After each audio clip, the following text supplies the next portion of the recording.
The following is a presentation of TFNN. Live at TFNN, the Power Trading Hour, with your host, David White. Now, the author of The Path of Least Resistance and The Tech Insider, David White. And welcome all to another excellent edition of the Power Trading Hour with me, your humble, lovably soft, and squeezably, huggably soft, almost like a cashmere sweater soft, David White. And I am back from my adventures at the hospital. Everything went fine. And other than being a peg leg for a while until everything heals, we'll be fine. I'll try to make it back into the studio on Friday for the Tom O'Brien show, but I don't know if that's going to work at all. It's not easy getting around being a peg leg when the first steps you come to are rather tough, and can't bend it, can't twist it for, I don't know, 7 to 14 days. So we'll know a lot more probably on Friday when I go in the morning and get it checked out. So minor knee surgery for the third time, and actually got a little vote of confidence that I thought this would be the last time they'd be able to clean this up.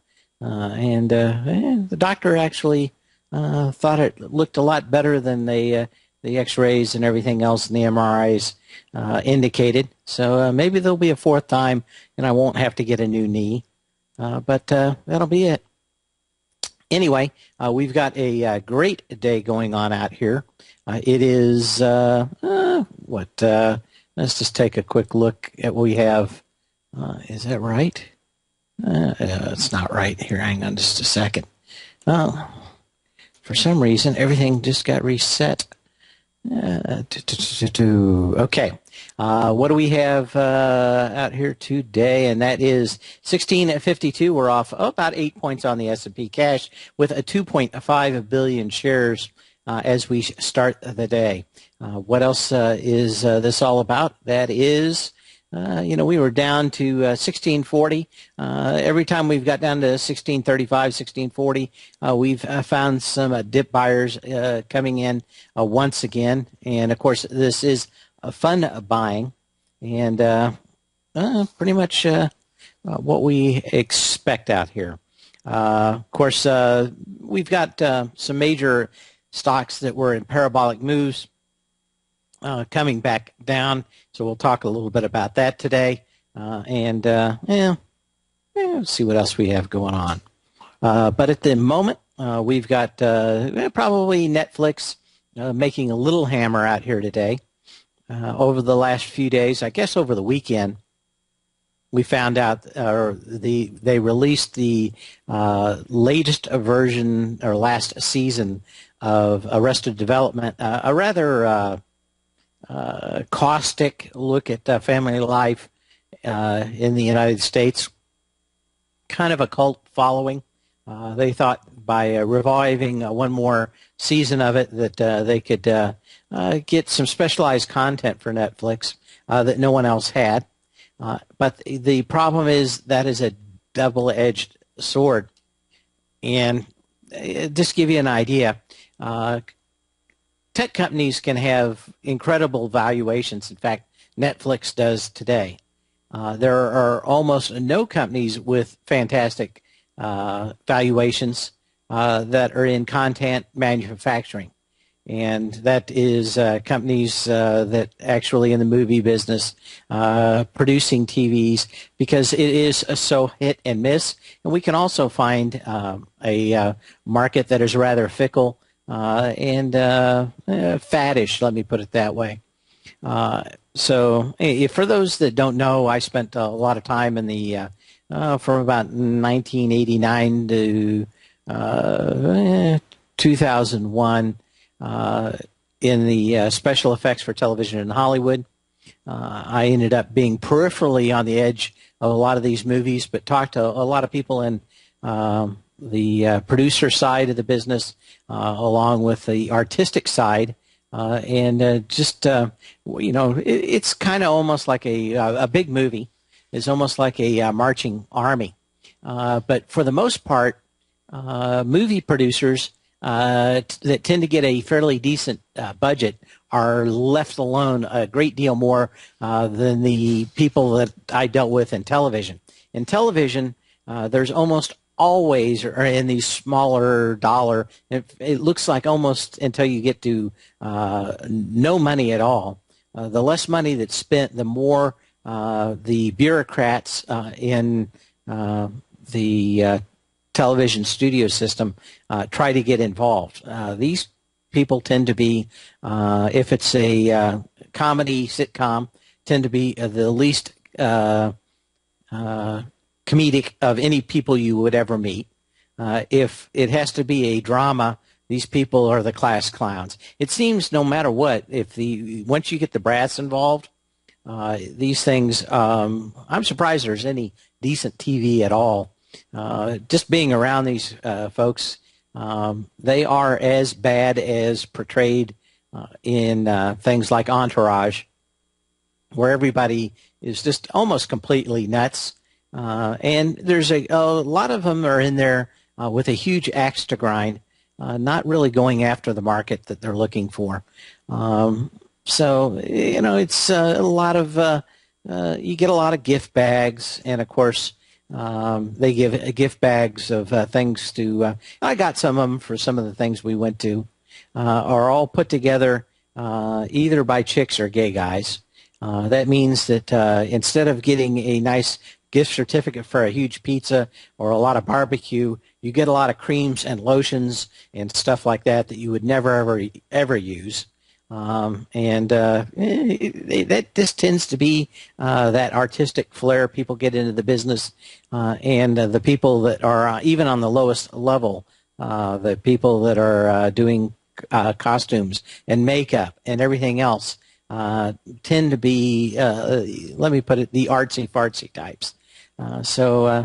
Anyway, now television tends to be almost homogenized. If you go to Orlando for a vacation, you'll find out that there's, I think all four major networks have studios or have a studio outreach program around Orlando. When people come in for vacation, they rope them in the promise of $20 if they'll watch the latest pilot. And the problem with that is they all give them little wheels like you see on these political shows during the elections, and they turn the wheel to the right if they like it, they turn to the wheel to the left if they don't like it. And of course, if they don't see anybody they don't know, they're quickly actually spinning the dial to the left, and as soon as a big star that they like, they turn the wheel to the right, and of course the bureaucrats say that's the reason why this television show should go on, and that's it. So basically, for content, you've got Netflix, who should stay out of content, but they're getting into it because, of course, they feel that they're going to be pressured out by places and like the networks themselves, Hulu, the rest of it. They want to at least have some special content that they can call their own.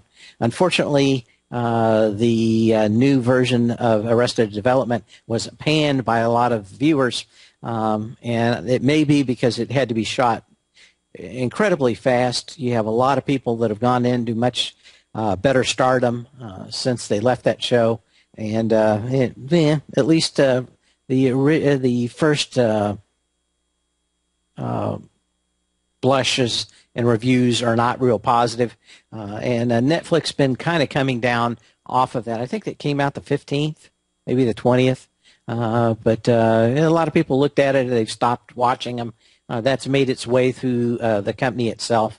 But the thing I guess I want to get through is that, one, it is incredibly hard to make a good television.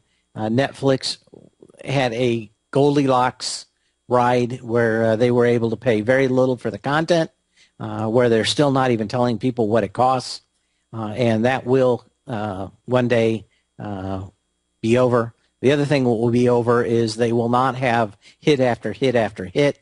HBO, Showtime have done very good by leaving and using the movie kind of paradigm where they hire good people to do stuff and they step back and they don't say a whole lot. Unfortunately, I suspect that we probably find in Netflix a lot of people getting involved and in artistic creations. No one ever said that the Mona Lisa would have been better if they had 15 people telling somebody how to paint it. It just doesn't work that way. It's normally a very clear vision by a director and hopefully a scriptwriter that shares that same vision and putting it together. But Netflix making a little hammer down here today as we continue to see people always trying to come in late in the day. Now, what we do have is the end-of-month fund buying. That it was down fairly extensively today was pretty interesting to me. But what we've seen is the first shocks of seeing higher interest rates. We're going to be going through what we do in that not too distant future. What can we say? Anyway, other things going on in the market today is Coors, that is KORS. This thing popped up today, had some decent earnings. It is getting awful close to its previous high, up to 64.29 today. We saw that this thing did get up to $65.10 on February 19th, and 20 million shares on that. It did a gap down on about 10 million shares, so it's basically duplicating that as we speak. I think you could probably make a fairly decent case that we'll see 65.10 and a test of that top at 20 million shares in that fairly soon. Let's see, Microsoft Surface, MSFT. What we're finding is that in Japan, the Microsoft Surface is having a new SKU. This is going to be the Surface Pro, of course, not the regular Surface RT, which I think is pretty much going to pull back here to nothingness. Really hasn't been an effective competitor to Android or Apple so far. But the Surface Pro, which is a full-blown Windows platform, is actually going to look very interesting, mostly because it is going to be coming now with a 256 gigabyte hard drive.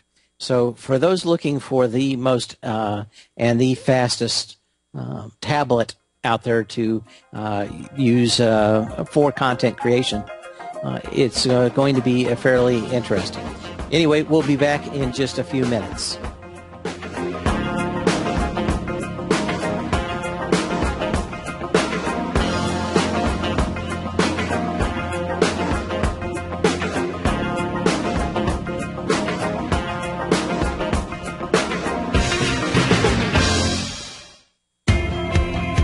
The Art of Timing the Trade Charts has officially launched at TFNN. In collaboration with Tom O'Brien and using his best-selling book, The Art of Timing the Trade, Your Ultimate Trading Mastery System, David White has programmed an outstanding piece of software that will complement any trader's methodology.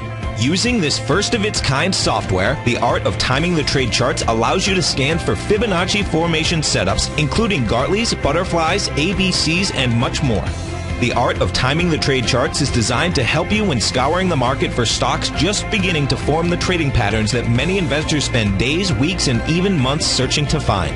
As part of our introductory pricing, we're offering licenses available at only $59 per month. We're so confident that you'll love this new outstanding piece of charting software that we'll even give you a 30-day unconditional money-back guarantee. Don't miss out on this incredible new piece of software. Lock in your low price today by ordering your copy at TFNN.com. with the launch of Tiger TV. TFNN has brought our programming to the next level. With Tiger TV, you can gain access to each host's charts and computer screens as they host their daily stock program. Whether it's Tom O'Brien, Steve Rhodes, Basil Chapman, David White, Larry Pesavento, Andy Hecht, Victor Jones, or Daryl Martin, you can catch all of our technicians hosting their programs live and archived on Tiger TV for your viewing pleasure 24 hours a day, 7 days a week. If you haven't checked out Tiger TV, then visit TFNN.com and see what you're missing. You take a hands-on approach to managing your investments, and whether you're bullish or bearish on Chinese stocks, the ETFs from Direction Shares are there to help you magnify your perspective.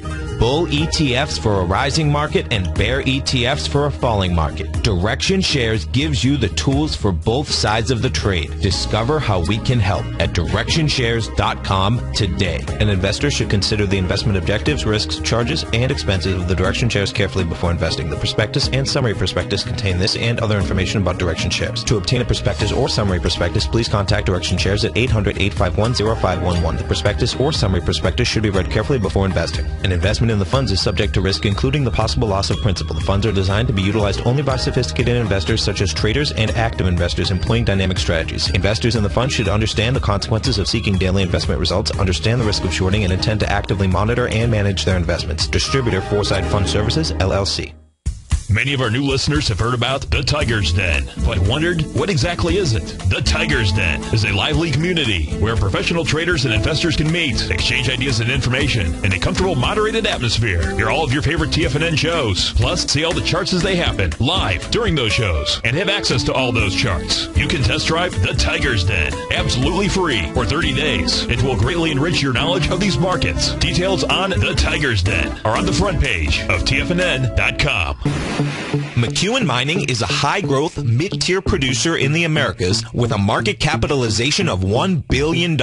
Experienced mining executive Rob McEwen, as chairman, CEO, and president, owns 25% of the outstanding shares of McEwen Mining and has put in place an ambitious business plan with the goal of qualifying for inclusion in the S&P 500 by 2015. With $70 million in cash and liquid assets as of the end of 2012 and completely debt-free, McEwen Mining is poised for growth. Production in 2013 is forecasted to grow at 24%, reaching 130,000 gold equivalent ounces, and over the next 3 years, McEwen Mining projects that their production will increase to 290,000 gold equivalent ounces, almost a threefold increase from last year's totals. If you'd like to find out more about McEwen Mining, click on their banner on the front page of TFNN.com or check them out on the NYSE or TSX under the symbol MUX. Dave takes your phone calls now. Toll free at 1-877-927-6648. Internationally at 727-445-1044.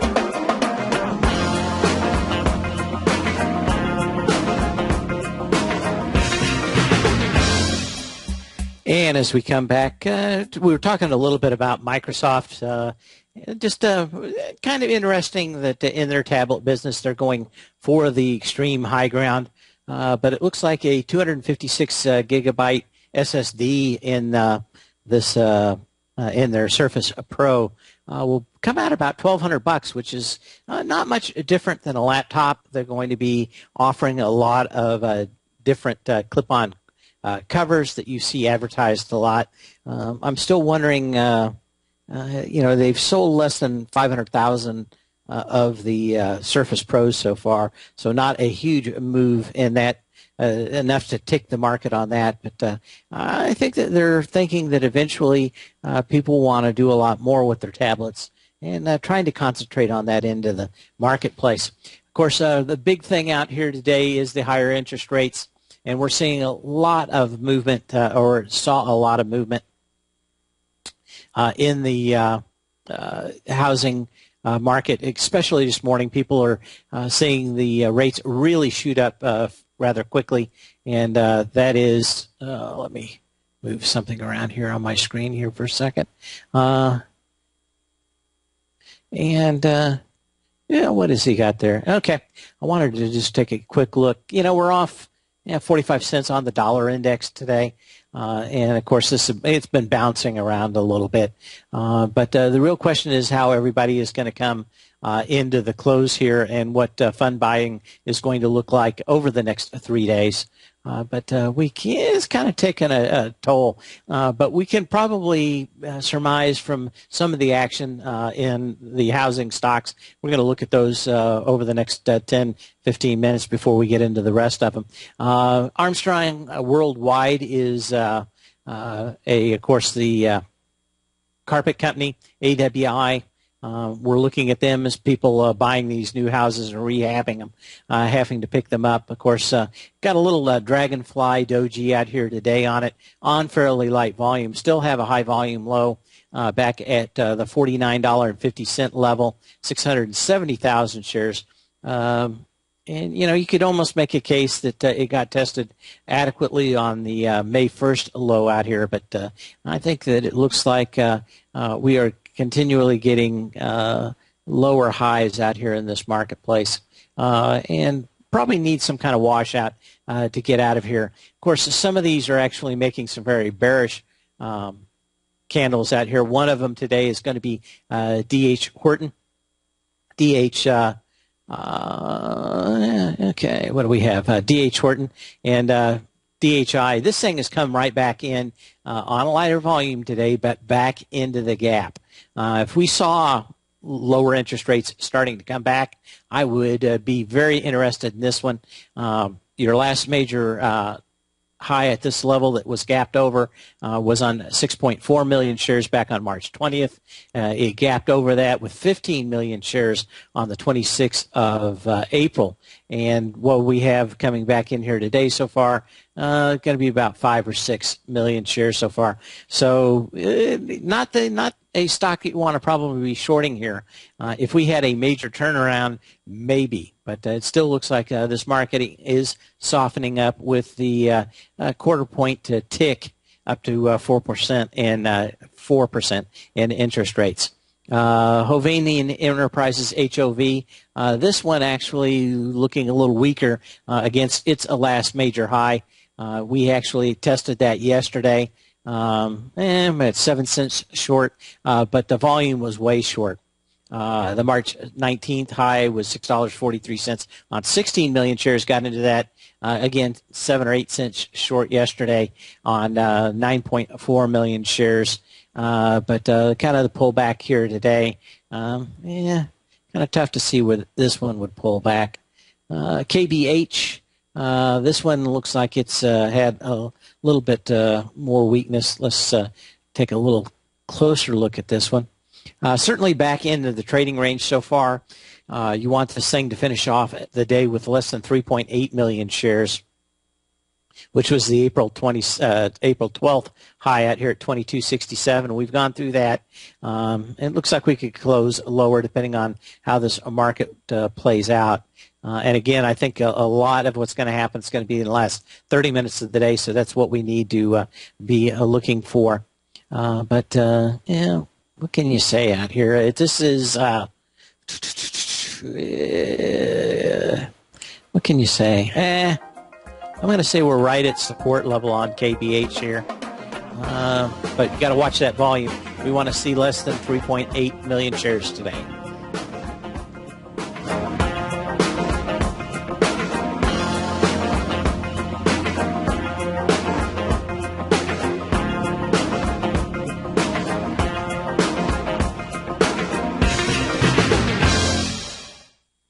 Tom O'Brien's daily newsletter, Market Insights, gives you Tom's daily commentary on the broad market, including the Dow, NASDAQ, and S&P, plus specific trade recommendations. With Market Insights, nothing is left to guessing. With the market at record levels, volatility is here, and now is a perfect time to take advantage of a 2-week free trial to Tom O'Brien's daily newsletter, Market Insights. As recently as March 26th, Tom advised his subscribers to liquidate their 4 short-term equity holdings, closing out all 4 positions for a combined 15.9% profit. And on April 1st, Tom advised his clients to sell their longer-term position in AIG warrants, locking in more than a 40% profit in just that one trade. If you'd like to see the kind of newsletter Tom O'Brien sends out to his subscribers each morning, then sign up for your 2-week free trial to Market Insights today by visiting the front page of TFNN.com.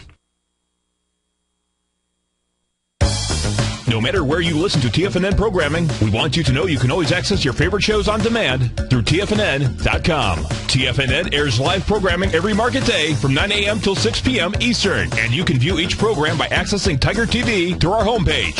We even have an easy link for all mobile devices, including iPhones and iPads, located at the top right-hand corner of the TFNN homepage. You can use your smartphone to view Tiger TV, but if you don't have a mobile connection that can keep up with streaming live video, then you can simply visit TFNN.mobi in the browser of your smartphone for live streaming audio of all of our programs. The mission of TFNN is to educate our audience directly and interactively through our interactive website and radio call and talk shows. TFNN is able to teach all levels of investors the technical skills needed to trade in today's marketplace.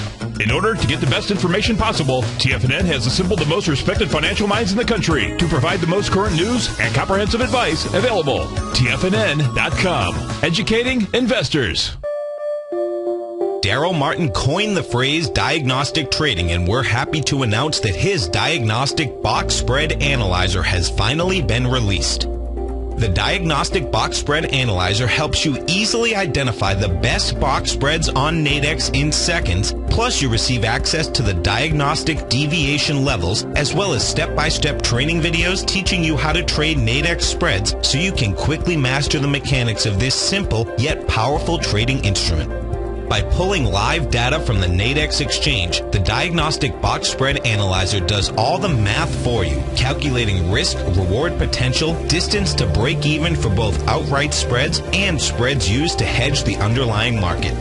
Visit the front page of TFNN.com today to get your 2-week free trial to Daryl Martin's Diagnostic Box Spread Analyzer and gain access to the valuable information it can provide when trading the Nadex box spreads. Has the current market volatility continued to stop you out of trades when the market spikes against you? Now is the perfect time to open up an account with Nadex. Nadex, the North American Derivatives Exchange, is a brand new, completely regulated Chicago-based exchange, and unlike most other exchanges, Nadex allows you to trade directly through them with direct market access when using their completely free trading platform, which also features real-time charts and full customization capability. One of the advantages of trading with Nadex in volatile markets is that your risk is always capped and you have the ability of keeping your trades open even when the market spikes against you. Nadex is completely brand new with a line of unique trading products that are unavailable anywhere else. See how it works at nadex.com. That's NADEX.com. Or click on the Nadex banner on the front page of TFNN.com. Futures and options trading involves risk and may not be appropriate for all investors. This segment is brought to you by Harmony Gold. For more information, just click the Harmony Gold banner on the front page of TFNN.com.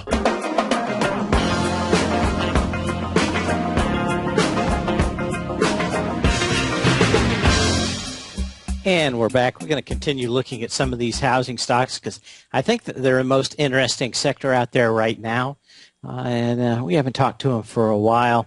Or about them for a while, but most of these look like they're coming back to their breakout gap areas. In the case of lumber liquidators, this would be the candle of 424, I guess April 24th out here. This thing took off. Huge volume, 3 million shares for it. And, yeah, the low of the day was, what, 74.70. So probably right around $75. This thing has a nice gap between 70 and 75. Probably going to come back in there and cut that out. I'd probably put a reminder in at about 72.50 and maybe even down to that 71.72, which was the high of March 26th. And that probably would be, I'd probably look right at that level and see how it was doing, and maybe if it comes back on light volume, you might get one more attempt back up here at this $90 level if the interest rates remain low and viable. But not a bad pattern out here, but certainly I think you've gotten everything that you want to get out of lumber liquidators at the moment. MDC, which is MDC Holdings. I don't think there's anything in that. Another floor covering company is Mohawk, MHK. This is a big one for Buffett and his companies. He normally holds companies fairly long. There's been some question as whether or not he's ready to actually get out of Mohawk and some of these housing companies. That he's been in them since pretty much 2009 and 10. So this is it'd be a nice holding. Normally he likes to hold longer than 10 or 12, 20 years, but he's got a huge upside in this particular company. So might be watching for big signs that Buffett or Berkshire Hathaway is getting ready to get out of this, but certainly some kind of congestion or consolidation zone on this. But same thing, nice huge gap up. This thing's coming back into that gap a couple of times. Not a lot of volume here so far, so it doesn't look like he's trying to get out too soon. Pulte Group out here, PHM. This one did get back to the January 28th high out here that had 10 million shares with 14 million shares on the 23rd. We're back into it today, 5 million shares. So, again, we're probably going to start finding some decent support right under these levels that we've seen today in the marketplace, especially for this home sector. Ryland Homes, another one out here. Looks like this one could get back into its last major day up with huge volume, actually kind of sitting right on the top of that now. That was April 25th when this thing popped up with 3.2 million shares, and we're kind of into that today, but probably be looking for this one. It would be probably around the $42 level. Yeah, $42.50 was the low on that day. So probably see another $2 or $3 come out of Ryland before you probably would have a good swing at this one for a trade. But you'd want to see it get into that candle, and that is the April 25th candle to be looking at it. SCSS, which is Select Comfort, a bedding company.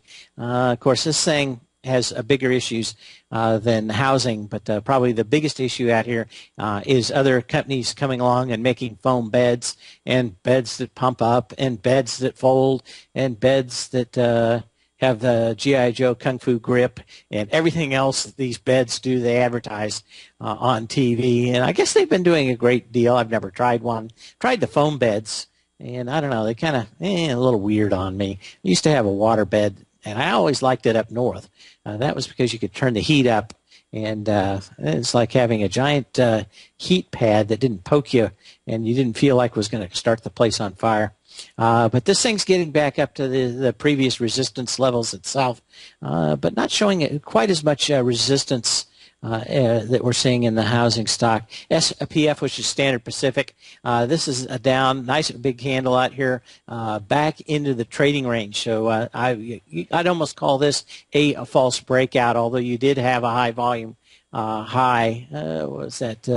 On the 3rd. So you could still see this thing get back into $9.70, possibly. But, of course, there's not a decent trade. If you could get back into that mid $7 level or high $7 level, that's really where this thing would start to set up as being fairly sweet. Toll Brothers, another one out here. Again, heavy candle down. Volume isn't picked up quite so much. Another one that looks like it could get right back into its gap up, which is on the 23rd of April. Where it popped up on 11.5 million shares. I'll have to take a look at that. But it still looks like it could easily get back into that gap. That would be like 31.5. So a lot of signals out here, a lot of places that you should be putting alarms if you're thinking that you missed the boat on housing and want to try to catch it the next time. USG, of course, the wallboard company, probably a little less out here. of a decent signal, but it just got back into this heavy down day from March 25th. This thing came down on monstrous volume, 7.6 million shares. It came back up pretty much into that candle with 4.4 million shares yesterday, 2 million shares today. Could certainly probably come back to the bottom of that candle, which is probably around the 26.75 level. So pretty good. Now, we're coming to you from Skype today. I'm hoping everybody likes the quality of the sound. We've tried some generic black boxes in the past. Wanted to see just how well Skype worked. May make it a little better. So if anybody has any comments on the audio sound today, I'd appreciate it. You can always send me comments to Path, that's P-A-T-H, at tfnn.com. Always enjoy your comments for the most part. Clicked on the wrong button out here. You always got to click on some button, it seems like. But I wanted to just check my mail here, make sure no one sent me any mail to check for today. Yeah, I do not see anything, so we'll worry about that. Mitch from Boston says it sounds good in the den, so hopefully that works out. Well, I have to take a look. Oh, I wanted to see what else I had on my list out here. I wanted to look at Apple today. We've got the CEO of Apple, Mr. Cook, making comments at D11, which is the All Things Digital 11th year conference. He's talking all about how people don't want to wear glasses, but they'll wear a watch. They'll wear something on the wrist. It seemed to me that it was a very compelling speech. There's somebody, Mary Meeker, kind of pushing some other things out there, but not a lot in that conference out here. I suspect we're going to know a lot more about Apple, and if you're also looking for things to put on your calendar, look for June 10th. That is the start of WWDC, which is Apple's Worldwide Developer Conference. That's almost always at Moscone Center, and they are the masters of spin. If you, I think I brought this up before, but if you wondered why we have spin like there is no other, it started in the roots in 1980s with Apple. I think I've told this story before, but it's been taken, this is probably the beginning of it. But when I used to show up for conferences, they used to have and hire 3 or 4 different ballrooms, all of different sizes. And how many people ever showed up, they always made sure that the whatever room that they shoved everybody in was always about 25% light. So either they could force people out, or they could make them stand out in the hall to make it look like the whatever they thought the reaction to the invite was for whatever new product they had. It was always amazing. The turnout was spectacular, that everybody was enthused to get in there, that you were special if you made it in there and sat down in the front row. And all this was political spin long before anybody got it, but a lot of the people that were involved in the marketing and super spin, like Guy Kawasaki and some of those others, I think Guy was like the 10th hire for Apple. But what we do see is that going into the political arena, and very heavy, started a lot of these expats that made their money, left Silicon Valley and got started to a smaller extent in the 92 election, to a much larger extent in the 96 election. And basically everything we see is manufactured and massaged and spray painted and spray tanned now. But I think what we're going to see there is the next opportunity that Apple will have to actually get anything going. You could probably make a fairly decent argument that we are looking at Apple in a possible ABC down. Let's see what we have here. And it'd be a small ABC down, maybe back down to the previous high. Let me get it here real quick. We had a 0.688 retracement. This thing's kind of coming back up here. It's probably 50-50 where it got back up to 465, 75. I suspect if we do see this market roll over in the first couple of days after fund buying, which is probably going to end actually on this Friday because of the long weekend. Pretty interesting. We're going to see a pullback, but not a lot of volume in the push back up today, probably on those comments. But I think we can see that 450 up here becomes fairly a stiff resistance for Apple and an ABC that would take us back down to 404.26. Actually, go back here so maybe you can see it a little bit better. Yeah, that'll be good. But just a 1-to-1 if this pulls back, and the market it certainly does not look like a strong stock, and actually the energy in this last leg, not really standing. But I could see this thing sharply pull back and get ready for that developer conference on the 10th. But I would rather have a much bigger signal to play this thing. I think it's more of a coin flip at the moment. What else do we have going on here? Apple has released 36 new patents. Probably the only one that's notable is one where as you move your smartphone closer to your ear, the audio level goes down, and if you move it farther away, the audio goes up. And presumably the thing would go into speakerphone if you have it far enough away from your ear. It's just kind of a little interesting, but I don't think that's going to make one or another person buy that particular product. Smithfield Foods trying to be bought out by the Chinese, and maybe a little political hay in that to be made. I would be worried of having all our food go to China and starve, and I guess over the next few days we may see how that works out. Tesla was way off earlier highs out here. If you missed the Tech Insider Hour with Tom O'Brien on Friday, we had a caller, and I was warning them about Morgan Stanley, which was into this stock heavily in a secondary, trying to push it out, that can make lots of money if they get all over this thing. And of course, they were going to use Tesla was going to use the proceeds to pay off a big loan. But anywhere in this $100 level, the valuation would be over 210,000 cars. They would have to continue to make the profit level they're at now, which is probably fairly dubious. If you want a model for Apple where it had margins that could not be sustained, this is probably the closest company. Fine product, again, just like Apple had a fine product, but at one point you get to a level, how many years would you wait for Tesla to grow into this?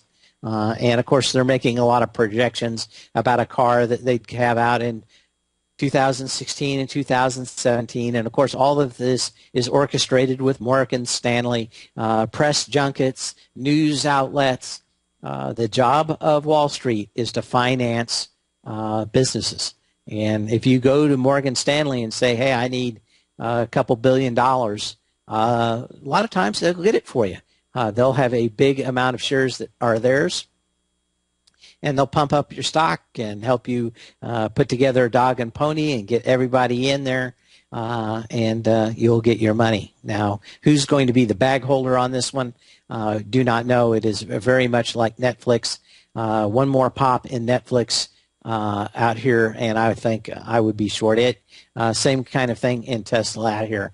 We'll probably have a few weeks why they continue to push out as many shares as possible, even as this thing starts to pull back. So there are a couple out here that you want to be watching very closely. Tesla and Netflix. We will be back in just a minute.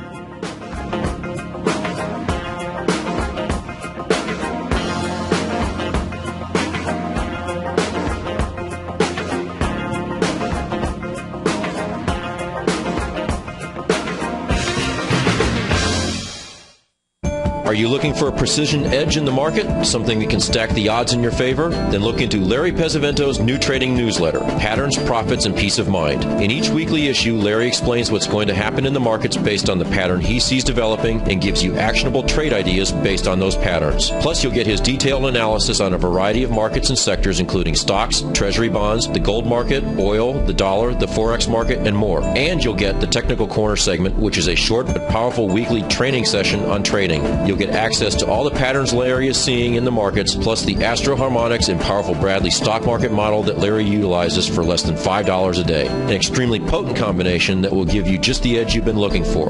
Try Patterns, Profits, and Peace of Mind absolutely free for 2 weeks. Go to tfnn.com and click on the free trial link at the top of the page. That's an $85 value, yours free when you register right now.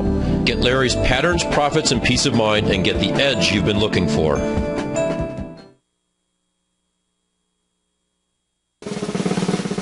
Tom O'Brien's weekly newsletter, The Gold Report, has helped subscribers for over 10 years navigate the high-risk world of exploring and producing gold companies. And now's a great time to sign up for a free month-long trial to see the kind of insight that Tom delivers for his subscribers on a weekly basis. Every Monday, Tom O'Brien issues a quick update on the metal market, giving you his take on the HUI, XAU, GLD, dollar, bonds, and much more. Tom follows Monday's update with a full gold report, which is delivered to subscribers Tuesday afternoon with detailed coverage of 24 separate gold or metal stocks, as well as another 10 to 15 stocks that he lets you know are on his potential watch list. Get your month-long free trial to the Gold Report today by visiting the front page of tfnn.com. Don't spend another year navigating the metal markets on your own. Act early in 2013 and make the most of your gold and metal market investments. David White's newsletter, The Technology Insider, is focused like a laser on finding the next big things in technology. If you had invested only $10,000 in Microsoft in 1986, you'd have been a millionaire by 2000. Disruptive technology like Microsoft's is the key to these massive long-term profits, and the Tech Insider is the vehicle from TFNN to capitalize on these opportunities. This is the go-to newsletter that identifies, monitors, and profits on mostly little-known cutting-edge companies with great long-term prospects. David's experience is as an inventor of Emmy-winning animation products for TV and Hollywood that propelled a company public. Match that with 14 years as a full-time trader, and he's uniquely qualified to guide you through the light-speed world of ever-evolving high-tech. If you're ready to ride the next big technology bull market for less than $40 per month, log on to tfnn.com and get your 2-week free trial to the Technology Insider. Get in on the ground floor of the next big thing today. Let me tell you something, folks. I have people coming up to me saying, I just can't believe the amount of work that Steve does on his newsletter. And I says, I absolutely agree.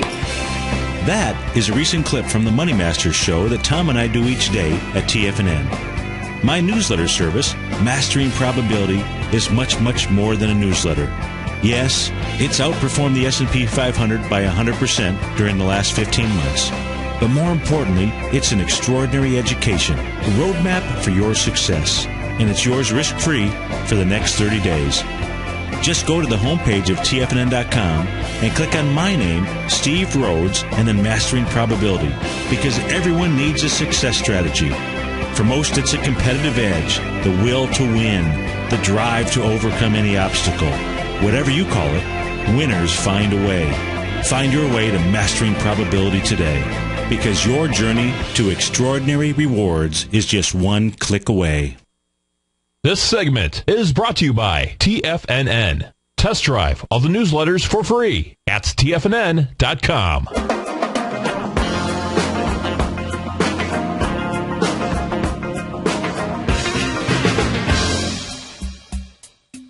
And as we come back, we're going to take a quick look at the markets just to see what they've been doing, why I've been jawboning at here. 1650 on the S&P cash, so we're off of about 9 points. 2.8 billion shares, so a fairly decent day out here, but of course a shortened week, a lot of people still on vacation. You should look for slightly lighter volumes.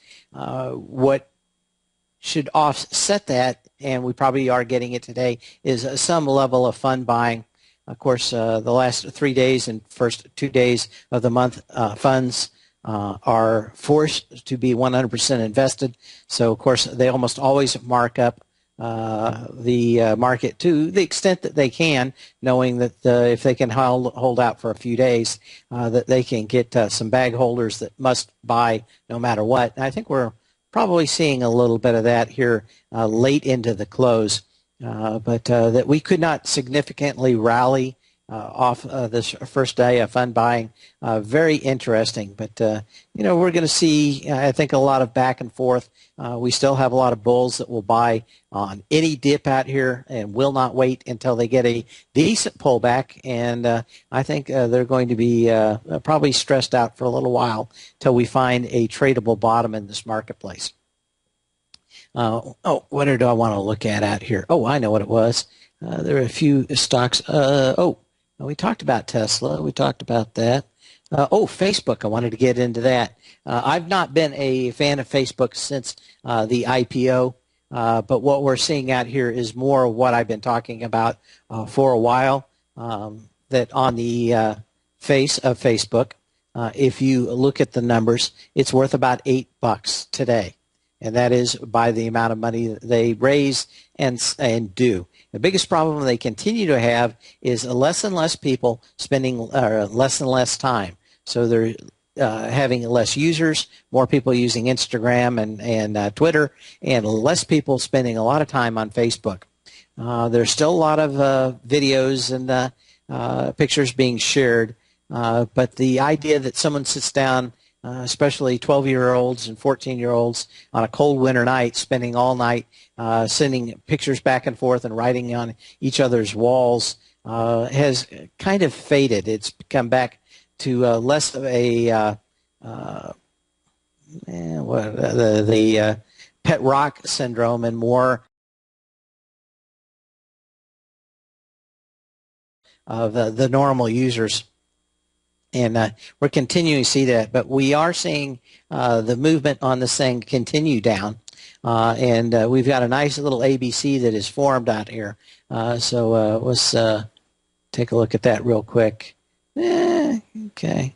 So on an ABC basis, we've got a nice setup here that takes you right to $21.28. We've broken the last low. We've gone through the gap. Volume did pick up a little bit. But I don't think that's probably, without the market behind it really pushing it, a big deal out here. But I continue to see that this even the 1 to 1.382 push on a Fibonacci down would take you right back into these lows around the $17, $18 mark, which I think is where this thing is going.